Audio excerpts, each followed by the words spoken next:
gone. Fox News Channel is on Sirius XM. Listen live on Channel 114 now.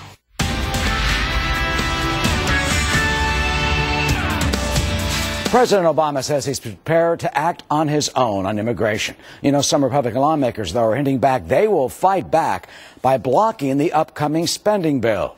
As we've been reporting, the president is expected to sign his executive order that would allow upwards of 5 million illegal immigrants in this country to avoid deportation. But just a year ago, this month, the president himself suggested he may not have the authority to do such things. Listen to his answer when a protester interrupted him during an immigration reform speech in San Francisco, shouting that he could stop deportations. If, in fact, I could solve all these problems without passing laws in Congress, then I would do so. But we're also a nation of laws. That's part of our tradition. And so the easy way out is to try to yell and pretend like I can do something by violating our laws. Bonjean is a former communications director to former House Speaker Dennis Hastert. Jessica Ehrlich, a former Democratic congressional candidate and Democratic strategist, joins us. Ron and Jessica, thank you. Ron, let me start with you. Thank you. You just heard that amazing answer from the president. Is he following the law if indeed he does issue this executive order as is expected this coming week?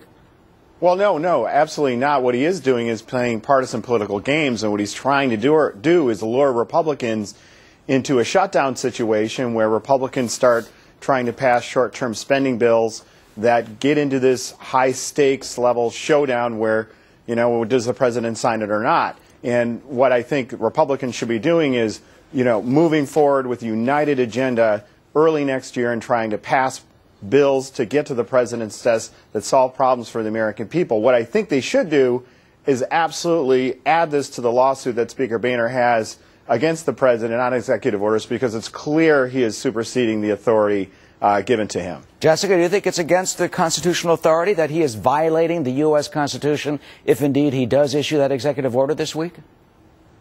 Well, he hasn't issued the order yet, so we'd have to actually see what the language is of the order. And so far, he's not speaking and looking to actually change all deportations and reduce them completely. He's actually looking at a targeted number of people. The numbers vary. We haven't seen what the language is or if he's doing this 10-point plan yet, but it's anywhere from 1.5 million to 3 to 4 million. There are precedents going back to President George Herbert Walker Bush of him doing just exactly that with 1.5 to 2 million people and alleviating deportations before. So any speculation we could have as to whether this executive order would be legal or not is, an argument for another day. But there is a real issue here of whether we are going to have this sort of showdown that goes on with, the new Republican leadership or the new old Republican leadership and with the president, because unfortunately they're just not moving ahead and actually dealing with immigration. And if they don't deal with it before January, it's highly unlikely that they will before 2016. Well, you talk about a potential showdown. That's already been brewing. Let's take a look at some comments from the Capitol Hill.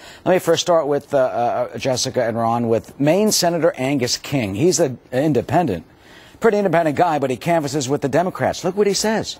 I think it will create a backlash in the country that could actually set the cause back and inflame our politics in a way that I don't think will be conducive to solving the problem. And on the Republican side, here's Tom Cole of Oklahoma, who echoes that. Listen. And he's smart enough politically to know that this is really poisoning the well. Frankly, there's a lot of people on our side that think he's trying to bait us into some sort of fight.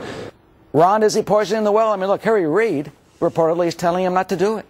Yeah, look, this is a political trap, I think, set by the president to lure Republicans into this battle before they take over next year. Because, look, right now voters elected more Republicans into office because they know that Washington is in gridlock right now and the Democrats couldn't govern. So President Obama is trying to keep Republicans in place there and get them revolved around a shutdown strategy that it didn't work last time when Republicans tried to shut down the government to defund Obamacare. I don't think it's going to work this time. We need to do is look forward. We need to figure the situation out, no question about it. We got to look forward to next year and start racking up some bipartisan wins immediately. And Jessica, finally, if he does do this next week, is it arrogant defiance or is he standing on principle? I think there's a lot of standing on principle. I mean, I think we've seen that from this administration over and over again, whether it's a politically savvy move, whether it's something that's good for Washington and having things, as Ron said, I agree with him totally about getting some bipartisan movement, actually having real policies that are happening going forward. That's what the American people want. And, you know, definitely immigration change and reform and a full comprehensive plan is one of those issues. But, you know, I think with the president, this is one of the main issues he ran on, and he doesn't want to leave his next 2 years without having some movement happening there. All right, well, it looks like it's happening, whether some of the Democrats want it or not to mention the Republicans. Jessica and Ron, thank you so much. Thank you.